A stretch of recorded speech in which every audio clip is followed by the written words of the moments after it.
Bismillahirrahmanirrahim. Assalamualaikum warahmatullahi wabarakatuh. Kembali di channel Majalah Syahid, channel official channel Majalah Suwardiatullah. Hari ini alhamdulillah kita berada di MTS MA As-Said Pesantren Hidayatullah Pekanbaru di Jalan Tenayan Raya Pekanbaru, dan alhamdulillah sudah bersama saya di podcast kita ini, di pesantren ini, pesantren yang benar-benar sejuk ya, dan asri, dan pokoknya asik lah. Dan ini samping saya ada Ustadz Bakhtiar AR. Assalamualaikum Ustadz. Waalaikumsalam. Ustadz sehat ya Ustadz? Alhamdulillah. Alhamdulillah. Ustadz Bakhtiar ini sudah mulai sehat. Sudah mulai sehat.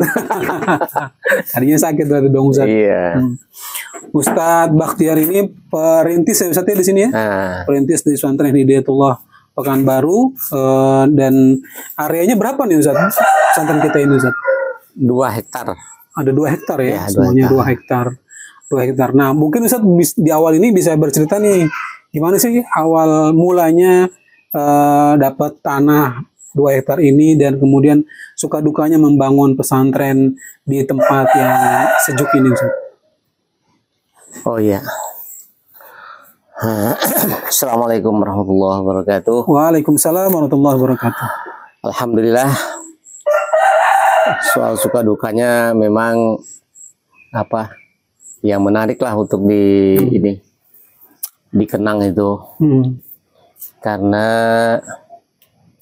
ya sudah menjadi tradisi, katakanlah seperti iklim di pesantren Hidayatullah ini.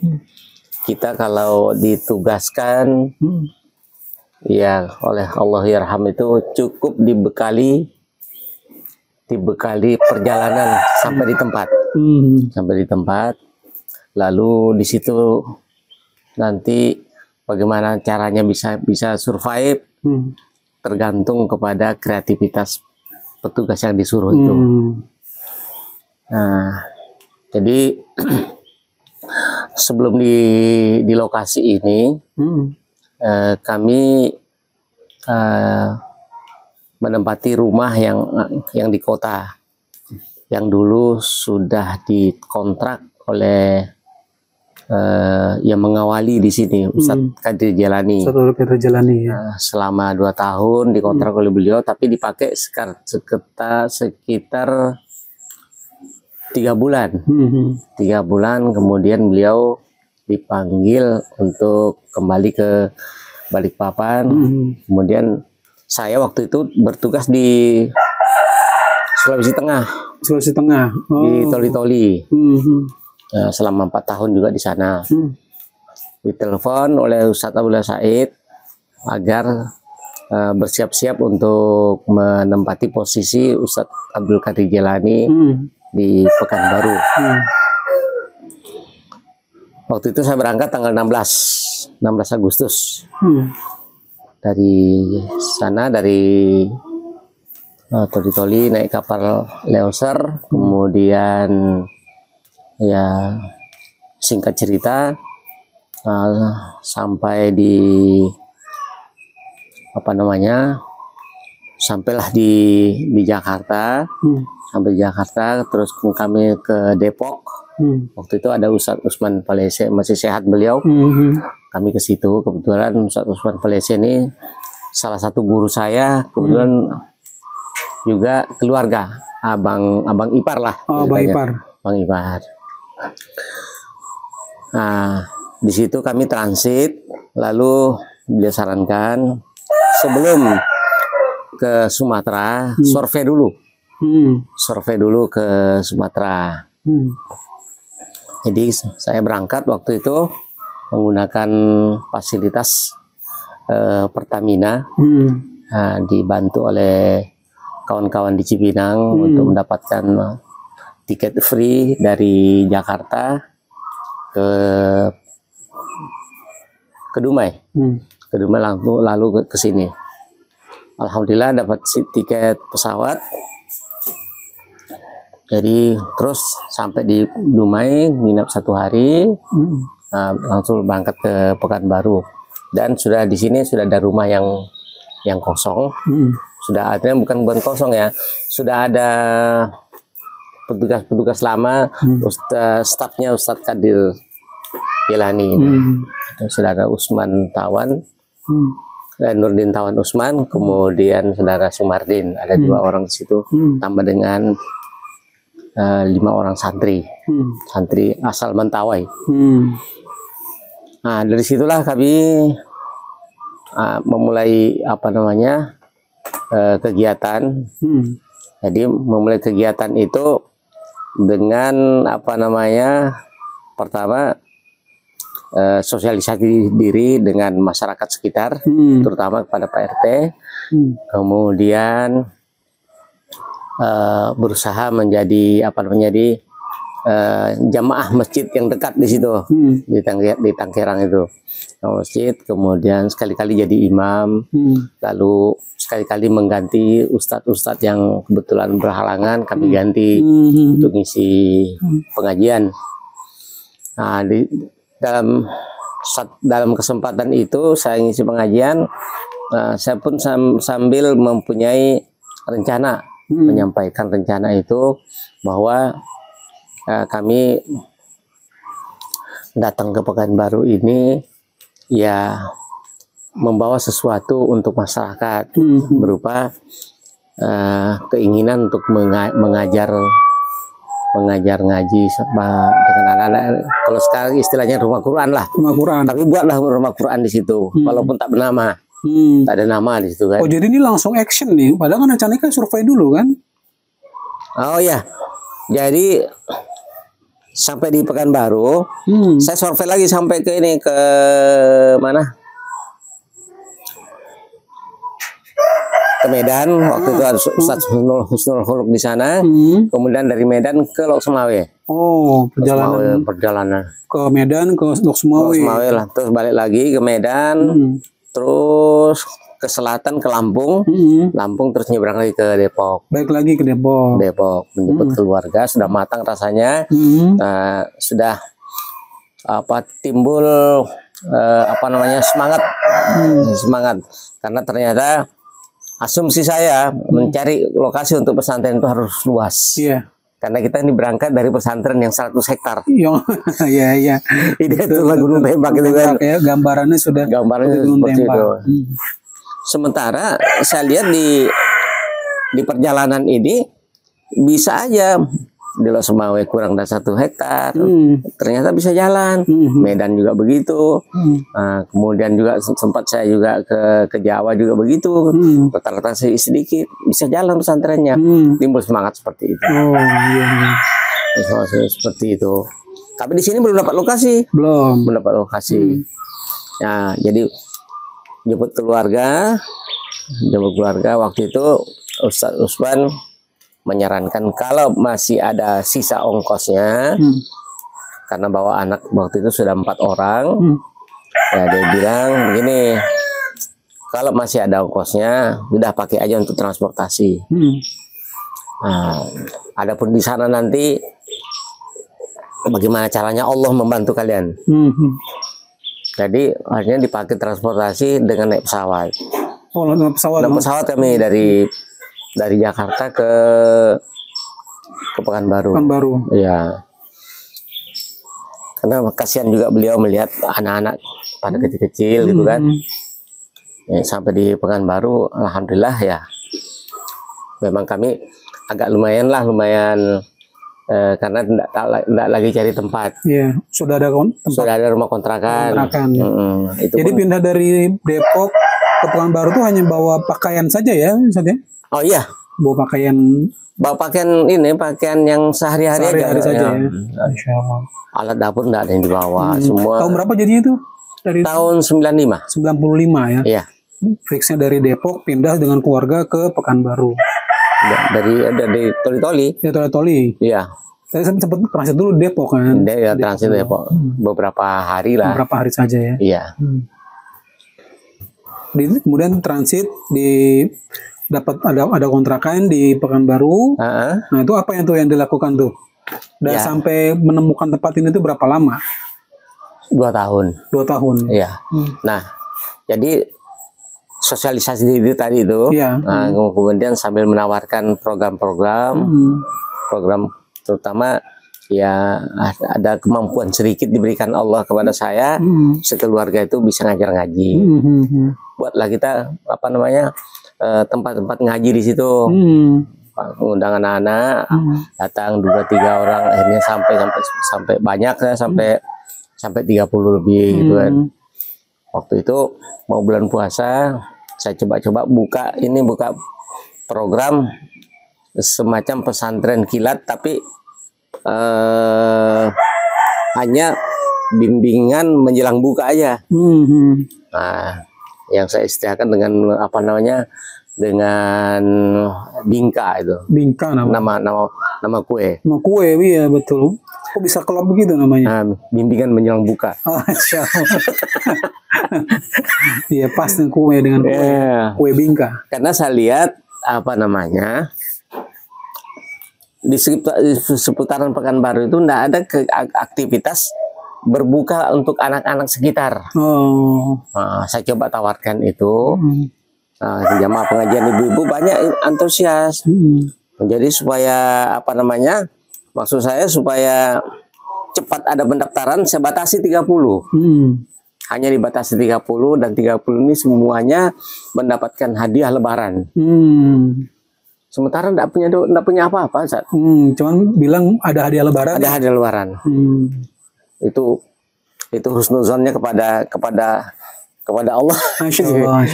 Jadi anak-anak itu akhirnya datang tuh.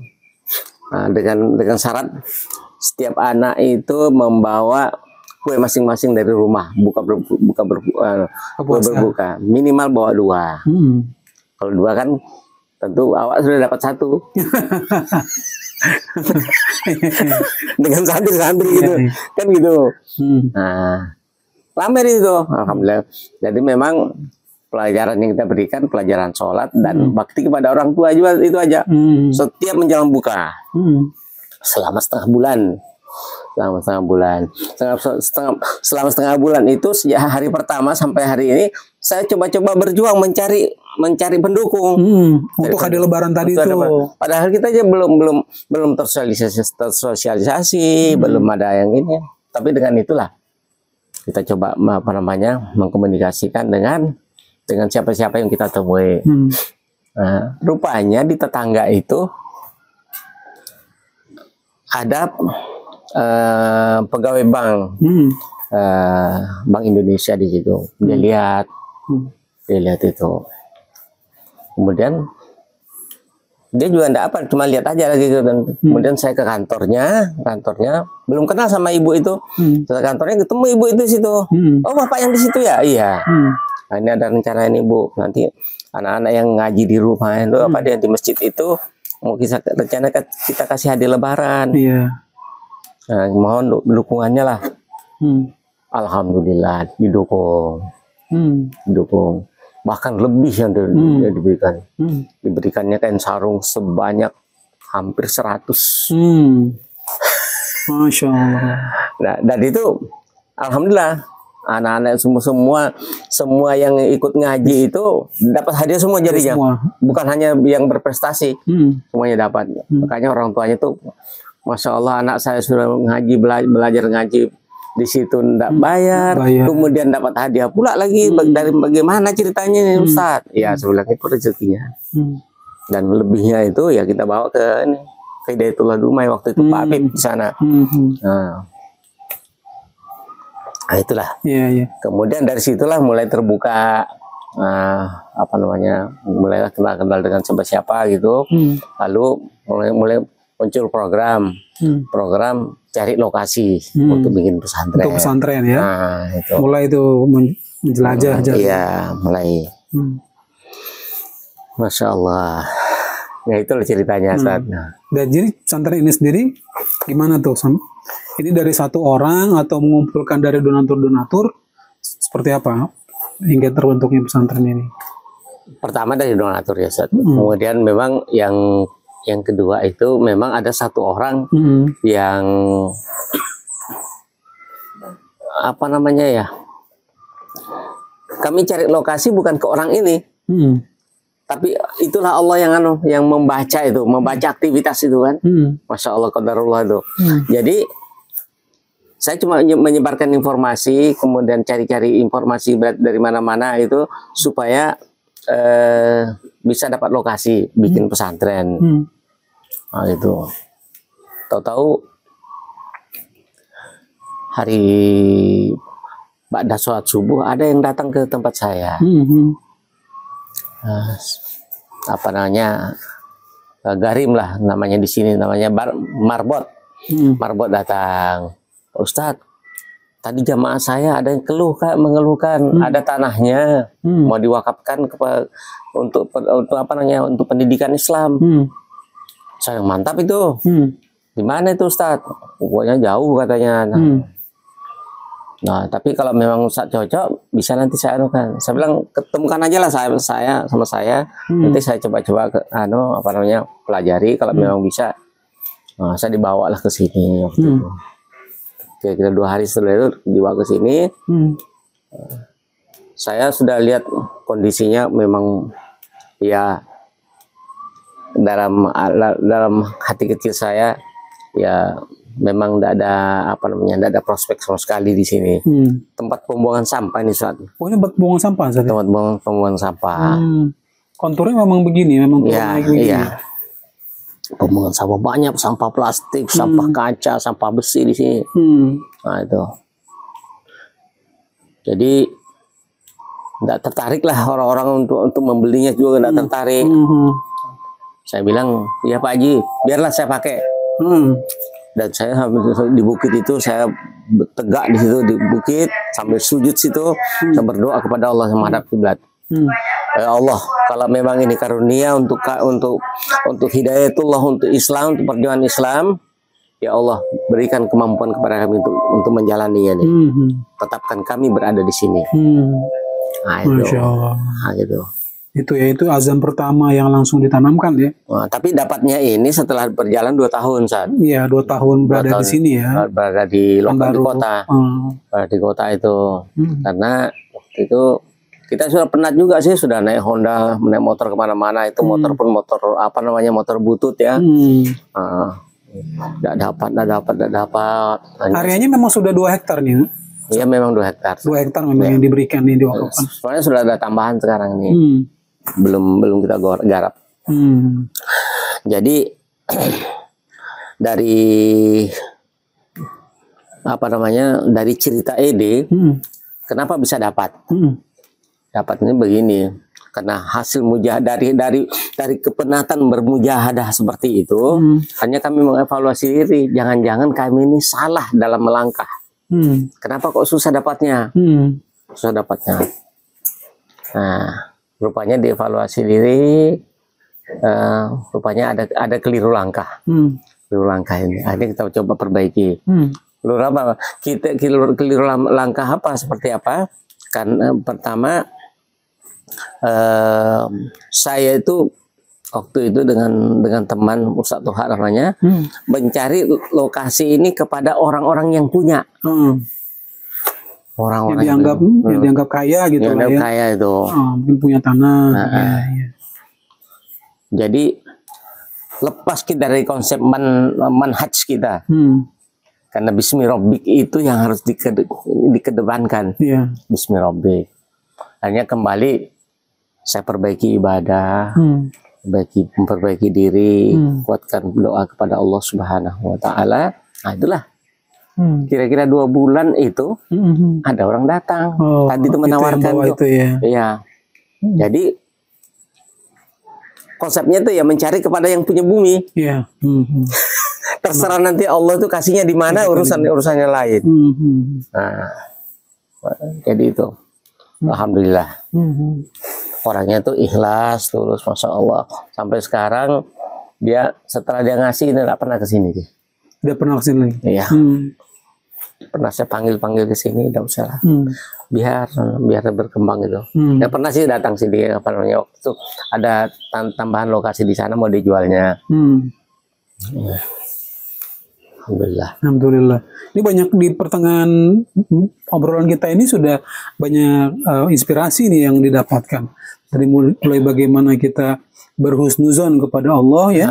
Tadi berhusnuzon kepada Allah.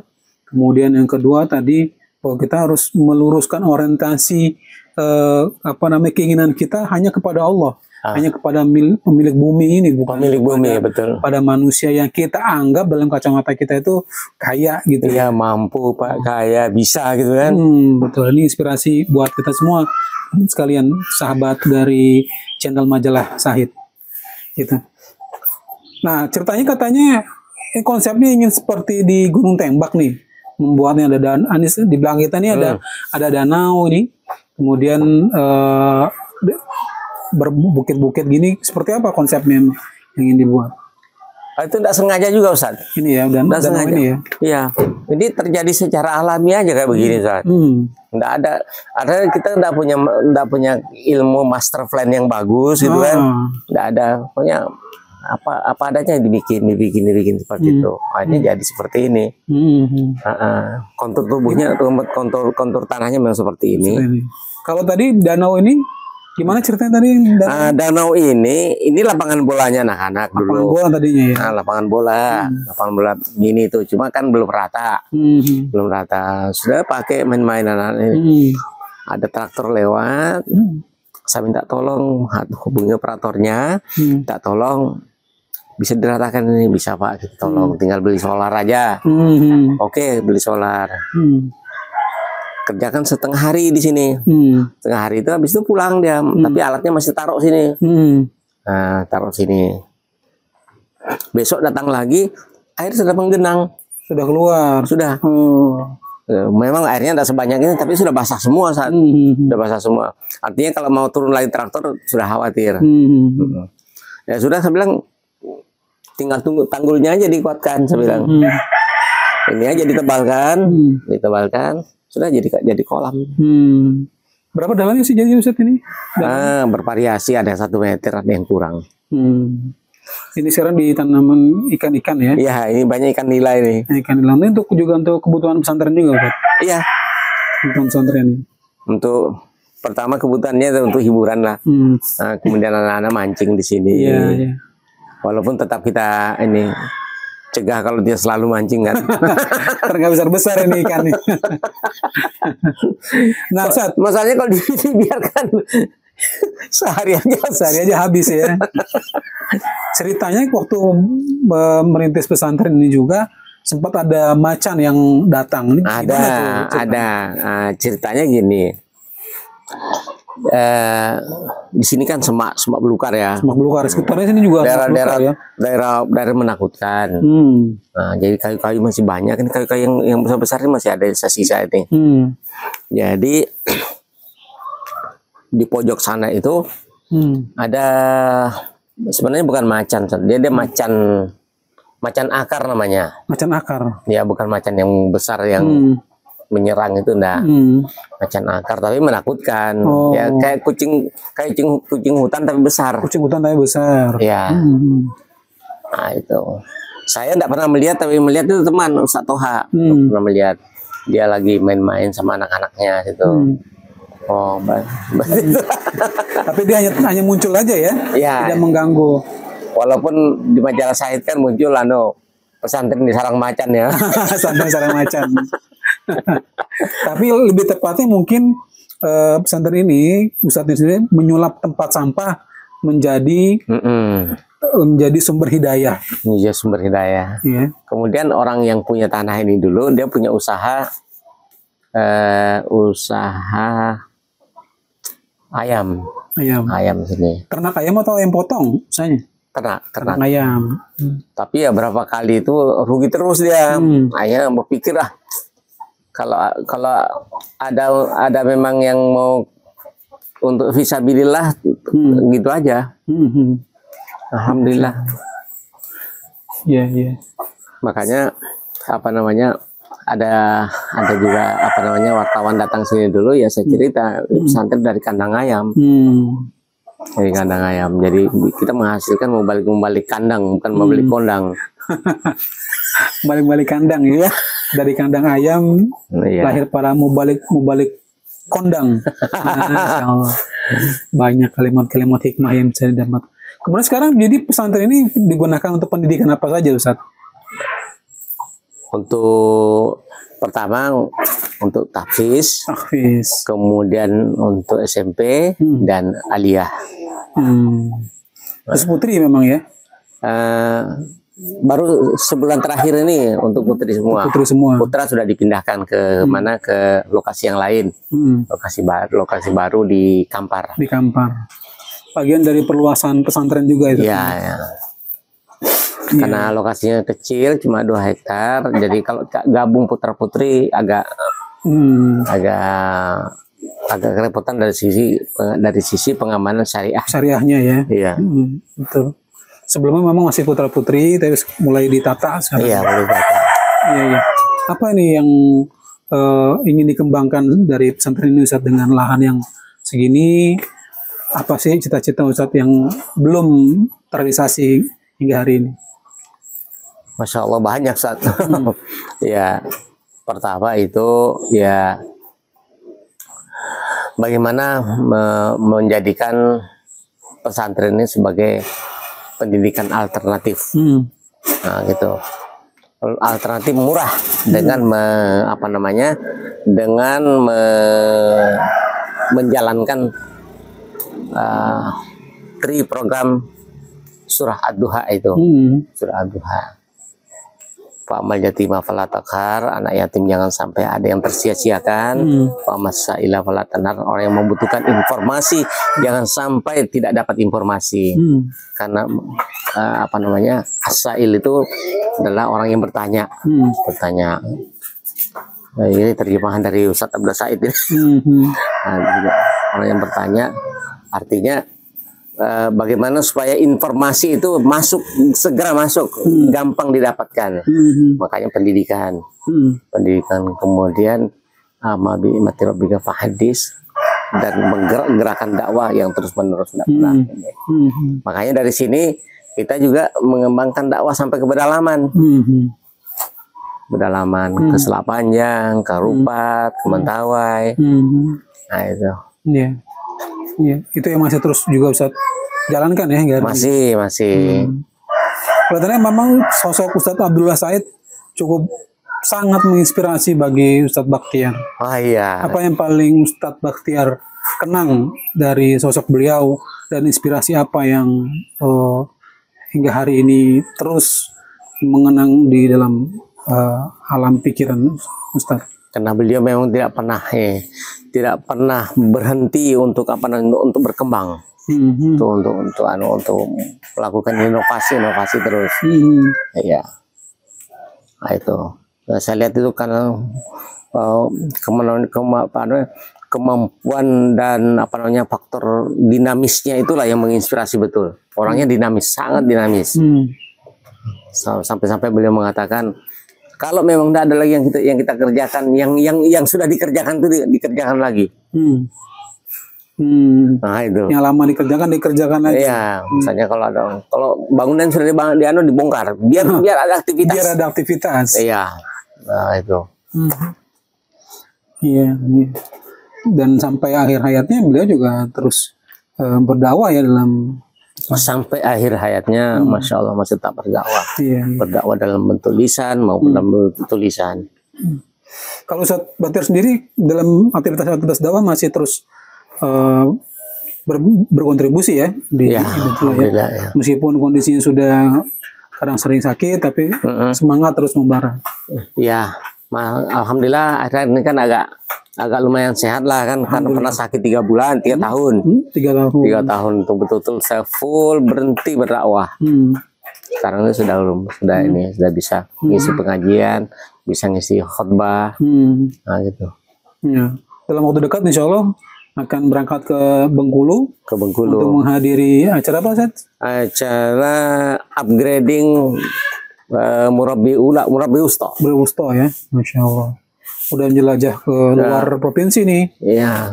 Sebelumnya beberapa hari yang lalu kan di Aceh ya. Ke Kota Cane sana bersama Ustadz Anwari, diundang Pak Bahar.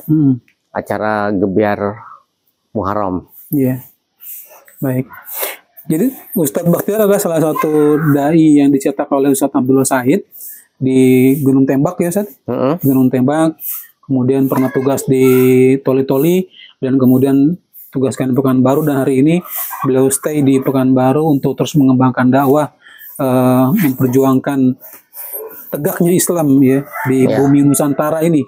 Dan mudah-mudahan inspirasi-inspirasi tadi yang beliau sampaikan juga khususnya untuk anak muda ya Ustaz, untuk terus juga menjadi sumber sumber inspirasi ya.